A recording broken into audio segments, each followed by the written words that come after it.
Les Misérables, partie 1, chapitre 15. Javert est content. Le jour commençait à poindre. Fantine avait eu une nuit de fièvre et d'insomnie. Au matin, elle s'endormit. La sœur Simplice, qui l'avait veillée, profita de ce sommeil pour aller préparer une nouvelle potion de quinquina. Elle était depuis quelques instants dans le laboratoire de l'infirmerie, penchée sur ses drogues, quand tout à coup elle tourna la tête et fit un léger cri. Monsieur Madeleine était devant elle. Il venait d'entrer silencieusement. « C'est vous, monsieur le maire !» s'écria-t-elle.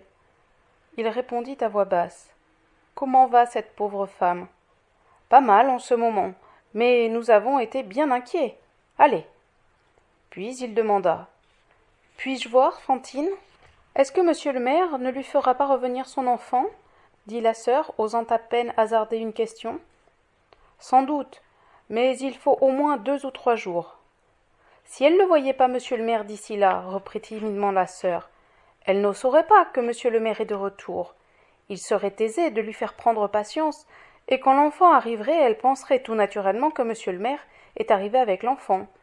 On n'aurait pas de mensonge à lui faire. » Monsieur Madeleine parut réfléchir quelques instants. Puis il dit avec sa gravité calme. « Non, ma sœur, il faut que je la voie. Je suis peut-être pressé. » « Elle repose, monsieur, mais monsieur le maire peut entrer. » Il fit quelques observations sur une porte qui fermait mal et dont le bruit pouvait réveiller la malade, puis entra dans la chambre de Fantine, s'approcha du lit et entr'ouvrit les rideaux.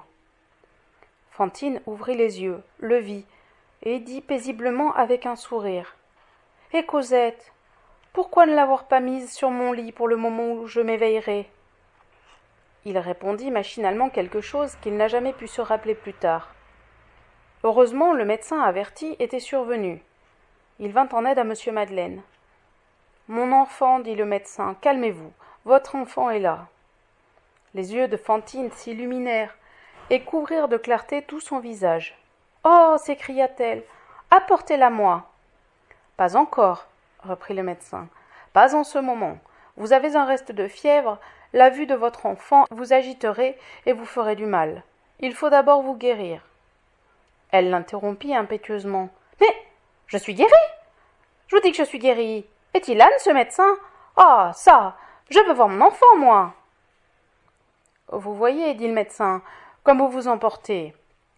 Tant que vous serez ainsi, je m'opposerai à ce que vous ayez votre enfant.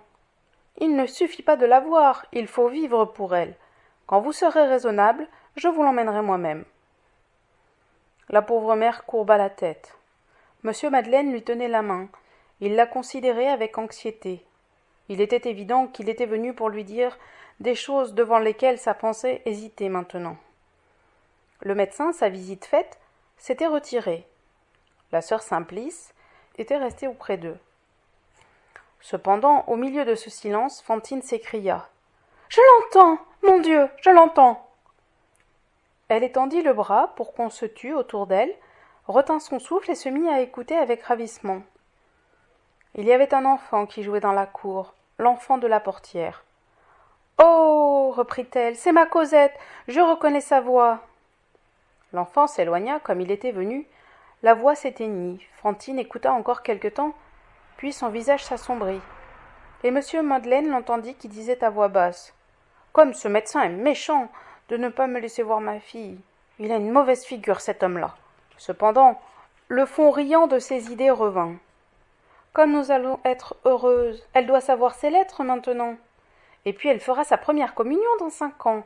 Oh, ma bonne sœur, vous ne savez pas comme je suis bête. Voilà que je pense à la première communion de ma fille. » Et elle se mit à rire. Jean Valjean avait quitté la main de Fantine. Il écoutait ces paroles comme on écoute un vent qui souffle, les yeux à terre, l'esprit plongé dans des réflexions sans fond. Tout à coup, elle cessa de parler. Cela lui fit lever machinalement la tête. Fantine était devenue effrayante. Elle ne parlait plus, elle ne respirait plus. Elle s'était soulevée à demi sur son séant, son épaule maigre sortait de sa chemise. Son visage, radieux le moment d'auparavant, était blême, et elle paraissait fixée sur quelque chose de formidable devant elle, à l'autre extrémité de la chambre, son œil, agrandi par la terreur. « Mon Dieu !» s'écria-t-il. « Qu'avez-vous, Fantine ?» Elle ne répondit pas. Elle lui toucha le bras d'une main et de l'autre lui fit signe de regarder derrière lui. Il se retourna et vit Javert. La certitude de tenir Jean Valjean fit apparaître sur sa physionomie tout ce qu'il avait dans l'âme. Le contentement de Javert éclata dans son attitude souveraine.